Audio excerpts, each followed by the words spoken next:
we're sitting down today. So what's up everyone, Jon Venus here, and I'm with the Pigeon, aka Sergi. So today we're going to talk about veganism or vegan, the topic vegan, I guess. We usually talk about this in person when, like, behind the scenes we always talk about, I'm not a vegan. He's trying to get me to become a vegan.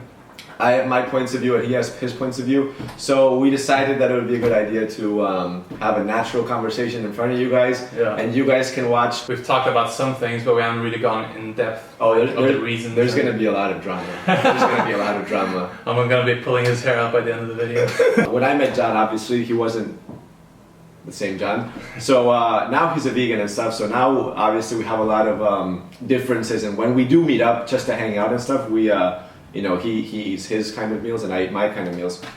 Obviously he's a vegan. He's a very, very passionate vegan. Because this is stuff, look, this is something that isn't appreciated off camera. That it's not that Jon is just a vegan, like, on YouTube and stuff. But even me, even with like, behind the scenes, it doesn't matter. He doesn't eat even a hint of meat or anything that comes from any animal whatsoever when the camera's off. It's like mind-blowing the change that he's made.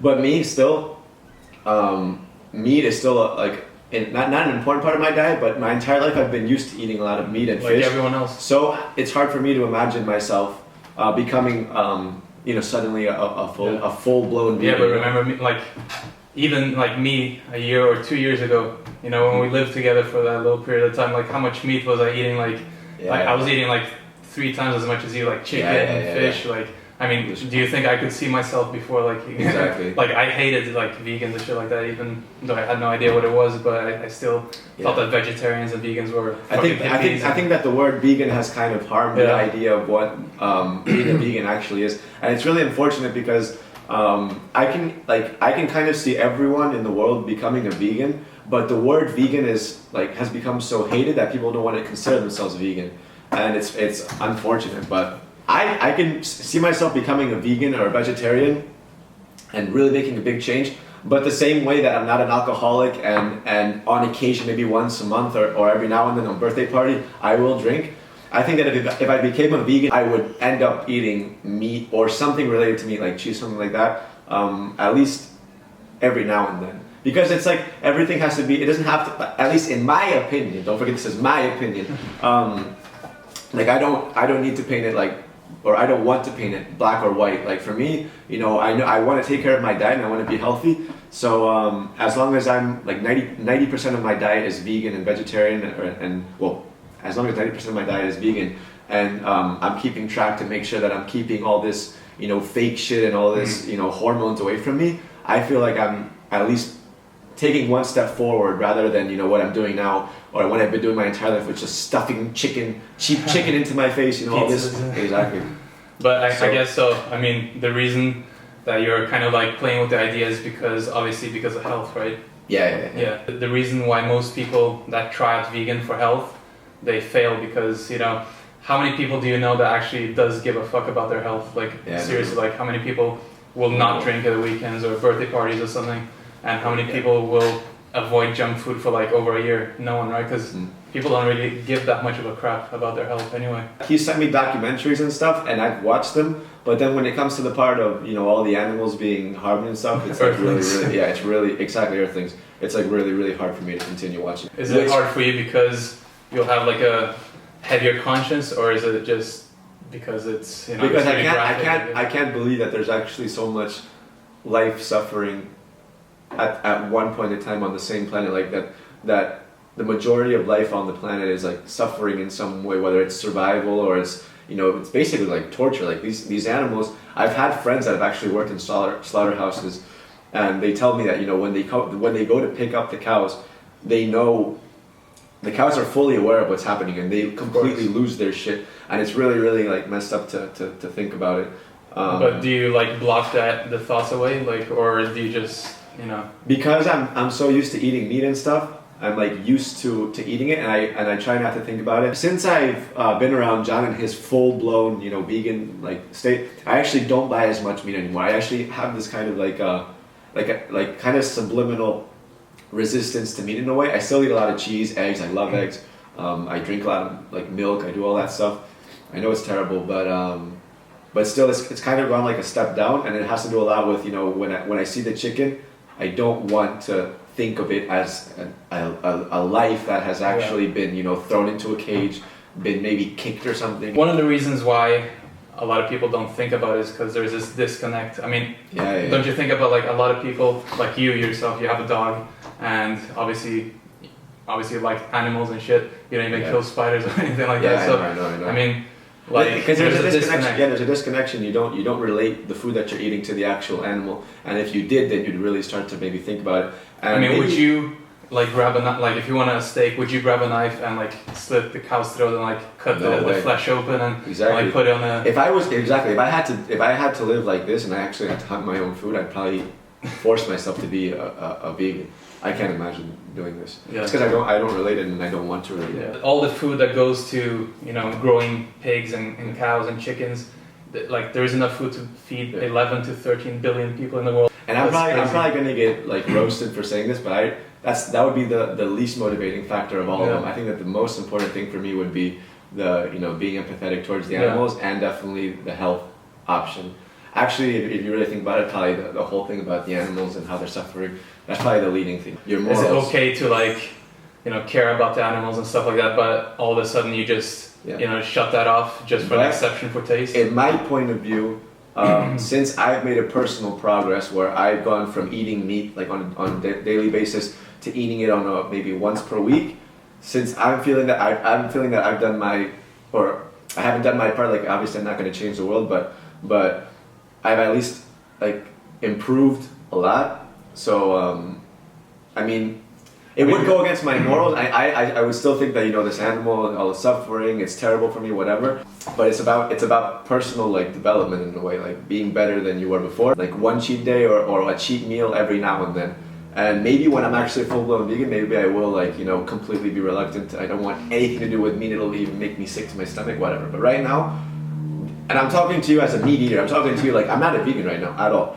So this is like, I'm pretty sure that a lot of people would say the same as me, except a lot of people maybe don't want to admit it as much, that they would, you know, want to become a vegan and stuff, so they don't want to admit it. But I'm talking as a real meat eater. Right now, this is my case. So I think that, you know, I could become a vegan, but for now, it would just be like, you know, 90% vegan, the rest is just like a cheat day, and I do feel terrible for the animals and my health and everything, but it's just for personal pleasure. It's extremely selfish, but right now that's all I see. I don't expect anyone to change like overnight. Like, all the progress is good, but it's also important to realize while you're progressing the true reasons why you're doing it for. Knowing what you know now, like, you know that, you know, the production of meat is like really, it's torture basically for the animals. You know that, right? What would be holding you back from, like, wouldn't you feel like a selfish asshole if you know all this shit but you don't take action on it? Yeah, I don't know. What's holding me back at the moment from actually giving the first, you know, big step is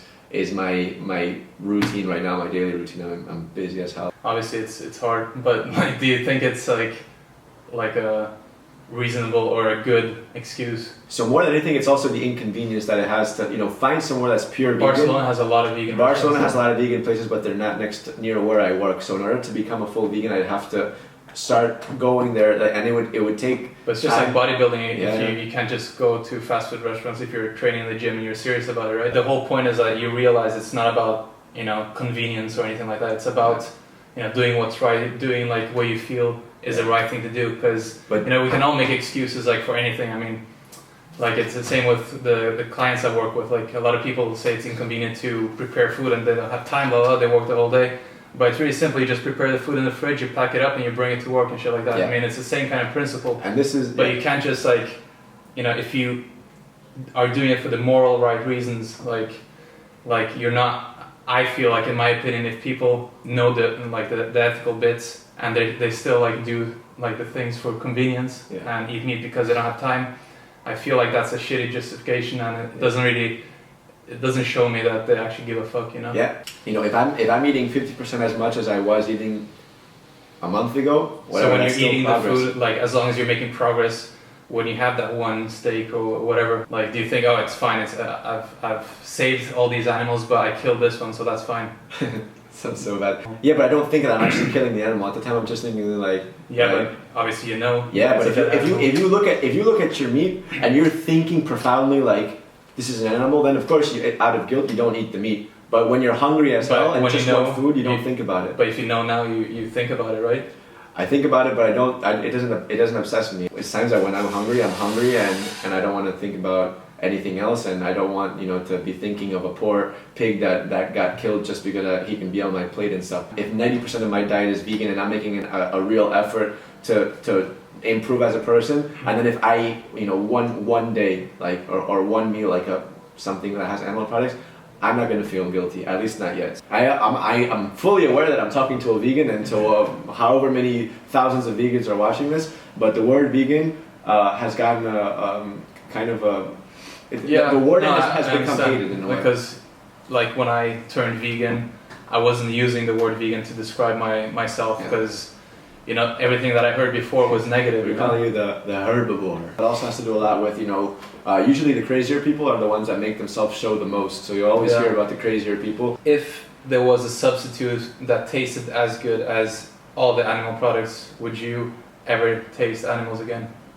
Yeah, that's the $1 million question. I mean, can you create a product? Like why? No, you can. You can. Yeah. It's just it's not popular enough. There is not enough demand and funding for it. But there are a lot of people creating like some amazing stuff. Like I think like what I would do in this case, if there was like a mass product that tasted exactly like meat, but wasn't actually meat, is I would definitely stick with this option. I think everyone would as well. Yeah, exactly. Like, and I think I think everyone would. Like I would still maybe eat cultural foods, like just to kind of. Would you eat dog? This sounds terrible. I don't want to eat dog, but I would try. Like this is oh my god. These are like pretty hard questions to answer because you don't want to sound like a freaking maniac. But like if I was a vegan, as I said, I would do it like there is no difference between dogs and pigs and cows. Exactly. That's the truth. That's the truth though. And it sounds bad like that you eat a dog, but the only reason why it sounds bad is because dogs are domesticated and pigs aren't. But really, they're to me, it's life. It's a life form. You're eating a life. Some of you guys watching probably disagree with Sergi, and to a certain extent I do as well. But understanding that I came from the same exact spot as him. Obviously I was eating tons and tons of meat.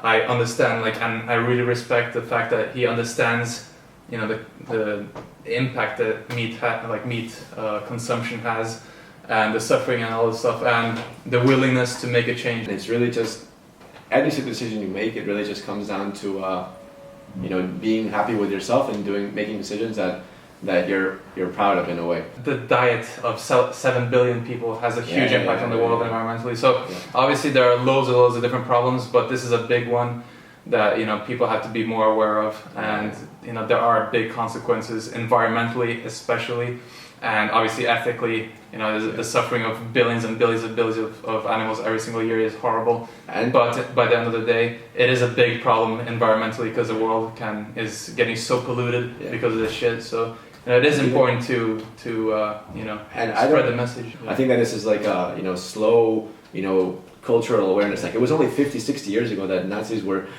putting people in gas chambers and things like that, and then now as a whole we know that was really, really wrong. But it's not because some guy started screaming at us telling it was wrong. It's because you mature as a life form in a way, and the mass population starts to come to an understanding. Exactly. Let's wrap this up though. We have to wrap this up seriously. We have to do inform and don't hate. Be kind, be gentle, be thoughtful. Make the world a better place. See you guys.